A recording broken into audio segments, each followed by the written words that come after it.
as well, including the Axiom missions Inspiration 4, Polaris Dawn, and our upcoming From-2 mission. And missions like SpaceX's Transporter and Bandwagon rideshare programs help make access to space even more affordable by sharing the cost of a single launch across multiple customers. All of this to say, reusability is the key innovation that is making space more accessible. Now, we are T plus 23 minutes into today's mission, and in a few minutes, in about 15 minutes or so, we will be reigniting that second stage to continue the journey with SphereX and Punch. I'll send it back to Raquel. Thank you, Jesse. Punch, along with students from the University of Colorado Boulder, are bringing ancient solar observations to life. Their project, Solar Stones, transforms historic petroglyphs into art. Let's take a look at how it's connecting the past to modern science.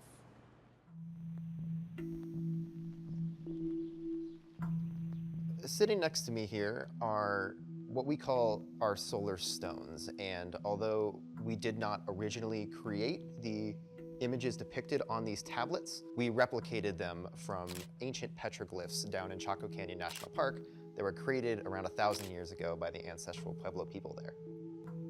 So this over here is the final version of our tablet, and it is a depiction of what we believe is a total solar eclipse around the year 1097. And the reason we believe that is because looking at this, it has all the telltale signs of an eclipse. It has an occultation in the center, where the moon would be blotting out the sun, this very circular shape.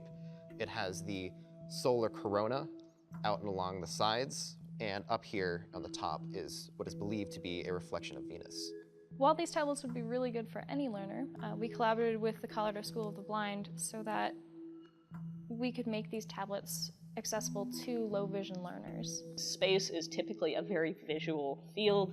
You look up at the stars, you look at pictures of space, but if you can't see that, then you're pretty much completely blocked out from being able to study this and be able to understand this part of history. And so this way we have an exhibit that people can learn from if they are sighted or not sighted.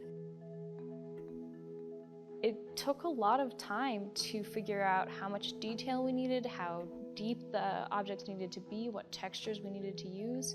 A lot of these things that we didn't expect, we gained context through lots of user testing. So I think this project is really valuable because it allows people to interact with space in a completely different framework. Every person has something they can contribute to the study of space. And so our hope is that not only can the blind and low vision community be included in this part of history, but that sighted learners can potentially learn things easier with a tactile experience. Well, those solar stones are so cool, and with us now is Punch Principal Investigator Craig DeForest. So glad you could join us, Craig. Thank you for having me. And I see you brought some examples with you today. I did indeed. So Punch is studying the sun, astrophysics at home, right around us. And in that, we're carrying on a tradition that goes all the way back to the ancients.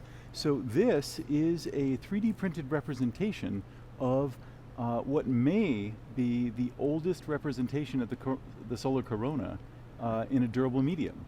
This was recorded life-size, it's this large. Somebody about 1,000 years ago chipped this into the rock right near what is now the visitor center at Chaco Canyon. And this is consistent with, and many believe it to be, a representation of the solar eclipse of 1097, which occurred over Chaco Canyon. People actually witnessed it and observed the corona around us. So that ties us from the ancients to the modern esoterica of spaceflight. And why was it important for Chaco Canyon to be the location for the Punch mission solar stones?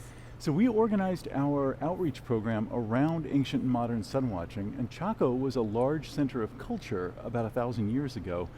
The folks who lived here at that time had a long history of science, the technology that they had in hand, and of observing the sun around them to predict their environment and their future in much the same way that we do today. Though of course they were looking for things like agricultural planting times and things like that. But that thread of human curiosity looking at the environment around us extends all the way to what we do at NASA today. So speaking of what we do at NASA today, so Punch has a coronagraph that sort of mimics a solar eclipse, right? And that allows us to study the corona. Can you explain how that works? Certainly. So